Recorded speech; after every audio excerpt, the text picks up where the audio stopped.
Peut-on vivre à l'année dans un mobil-home? Bonjour, je suis Philippe Delage du blog Habitabule et dans cette vidéo, je voudrais aborder le thème de la vie en mobil-home. Ça fait 1 an que je vis dans le mobil-home et malheureusement, je vais certainement y passer mon second hiver. Alors le mobil-home, c'est un Happy Pleasure Homes. Je pense que c'est une marque anglaise, j'en sais rien, après tout. Et c'est un modèle Rio Vista 26. Alors il fait à peu près 24 mètres carrés, et je dois utiliser 20 mètres carrés, et je trouve ça trop grand. Alors vous allez me dire, c'est complètement fou Philippe, t'es fou. Ben, c'est pas que je trouve ça trop grand, c'est que je trouve ça pas du tout adapté.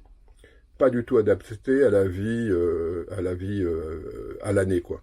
C'est très très bien pour les vacances, parce que quand vous êtes en vacances, ben, vous arrivez en fait avec vos vêtements dans des sacs, vous venez pour 15 jours, vous remplissez les quelques meubles qu'il y a, et puis voilà, c'est bon.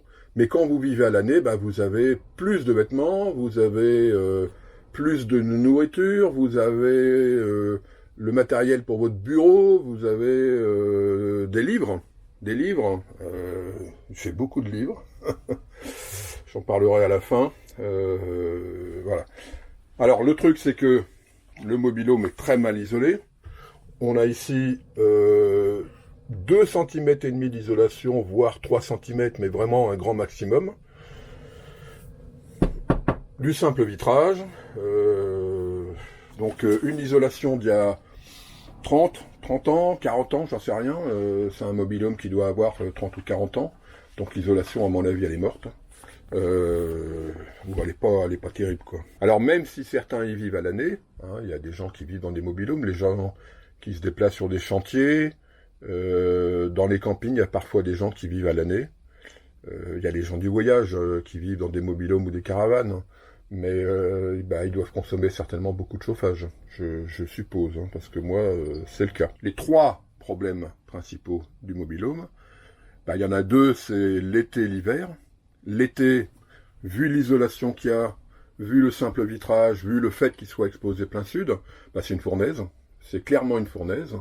Et l'hiver, bah, il faut le chauffer, donc soit électrique, ça coûte une blinde, soit bois, mais bois, ça veut dire que ça chauffe très rapidement. On va avoir tout de suite 25 degrés dedans, et ça va être compliqué pour l'évacuation des fumées, ça risque de prendre feu. Enfin, j'ai pas de chauffage à bois. J'ai pas de chauffage à bois.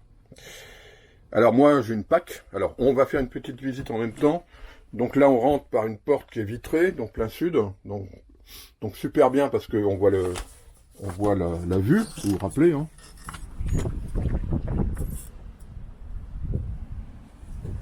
Ça, c'est chouette. Hop, il y a un petit peu de vent ce matin. Et puis là, je vais partir en rendez-vous. On a un couloir, ou un grand couloir, hein, qui fait 1 mètre, je crois, de large, où j'ai mis, j'ai stocké des caisses, un meuble à tiroir. De l'autre côté, on a une cuisine. Alors pour moi, la cuisine n'est pas assez grande. Là, elle fait 2 mètres de long, mais il faudra 1 mètre de plus, quoi. Au bout, on a une grande pièce.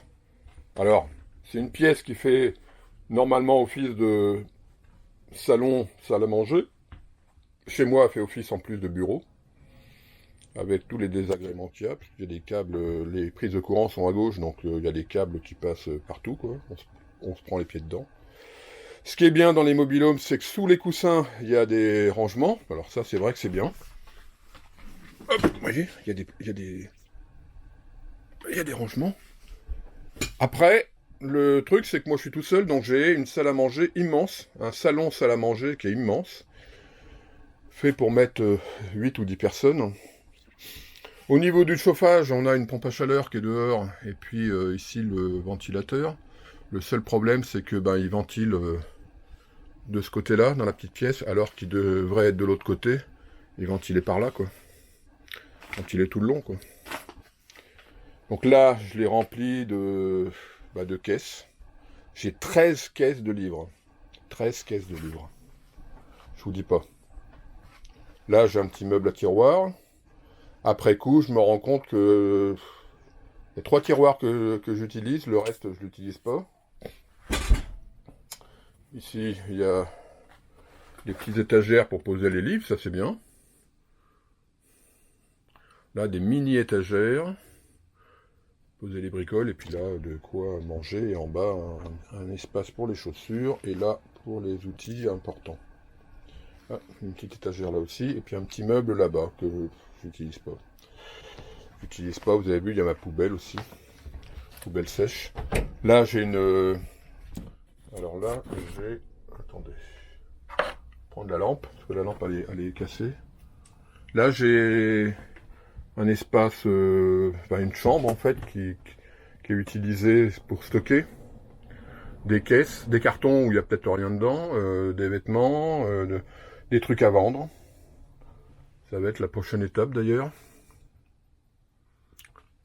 Voilà, donc là c'est bon. Et puis là on a 2 petites portes, donc ici c'est ma chambre. Donc ma chambre, elle va à peu près, hop. D'accord, il y a un placard avec qui est vide plein en fait. C'est un placard pour les vacances, il y a des chemises, là, il y a une boîte à chaussures. Puis de l'autre côté, des petites étagères avec les vêtements, quoi. Mais pareil, dans les vêtements, je me rends compte que j'en utilise beaucoup trop. Là-bas, il y a une caisse qui me sert de table de chevet, des disques qu'il faut que je vende, un détecteur de métal que j'utilise pas, donc qui va être bientôt à vendre. Et puis vous avez aperçu mon petit appareil d'apnée du sommeil. Et puis là, des WC, donc je ne vais pas m'arrêter, il y a un trobolo, et puis donc c'est les toilettes sèches. Et puis là-bas, il y a surtout une douche qui fait 65 cm de côté. Donc moi qui fais 1m83 ou 84, ça dépend des jours, ça dépend du temps, eh bien je suis un petit peu à l'étroit. Donc mon troisième problème dans ce mobil-home, mais dans les mobil-homes en général, c'est que il faut s'adapter aux meubles qu'il y a, comme dans une maison, comme dans un pavillon neuf en fait, quand vous arrivez, il faut s'adapter à ce qu'il y a, alors que ça devrait être le contraire. On devrait concevoir et construire des maisons qui s'adaptent à nos besoins, à nos propres besoins. Et nos propres besoins, c'est pas les mêmes, hein. C'est-à-dire que les besoins d'un célibataire sont pas les mêmes que les besoins d'un autre célibataire, ou que les besoins d'un couple, ou que les besoins d'une famille. C'est pour ça qu'on doit aujourd'hui construire des maisons adaptées à nos besoins. Alors aujourd'hui, vous voyez, j'ai plein de petites idées.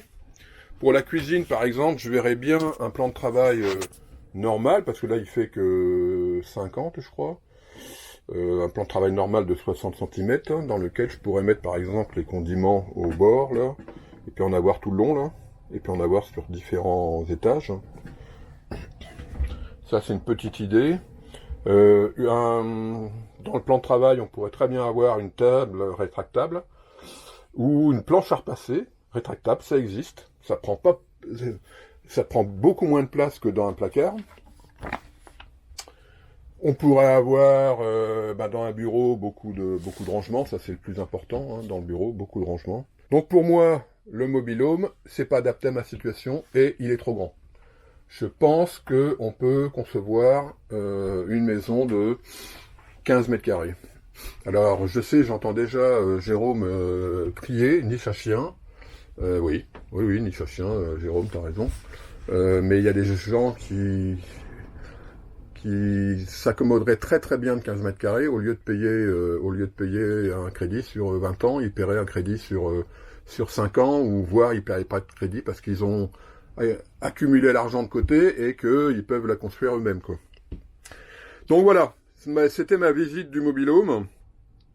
Ma prochaine étape, ça va être de faire du tri. Et je vais filmer mon tri en fait. Va falloir que je me débarrasse de meubles. Je vais les mettre sur le bon coin en espérant les vendre. Et puis si je les vends pas, je les emmènerai à Emmaüs. Mais je vais essayer de faire du tri dans toutes les étapes, dans tout le mobil-home, c'est-à-dire aussi bien dans la cuisine que dans le bureau, que dans la chambre, que les livres. 13 caisses de livres 13 caisses de livres immenses où il y a de tout. De tout. Il y a un pratique de l'anglais, je l'utilise pas. Un livre sur les voyages en bateau, parce que ça m'a toujours passionné. Peut-être un jour, enfin des livres sur le développement personnel. Alors il y a certains livres que je vais garder, et puis il y en a d'autres que je vais virer, quoi. Je vais virer.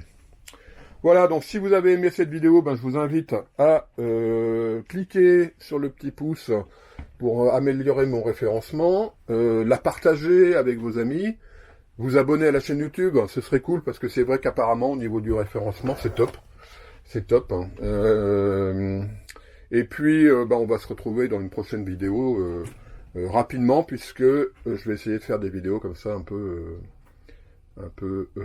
sans avoir beaucoup de montage, quoi, parce que le montage, ça prend énormément de temps, quoi. Voilà, merci beaucoup, à très bientôt, au revoir. Ouais, il paraît qu'il faut faire ciao comme ça, donc à ciao, à bientôt.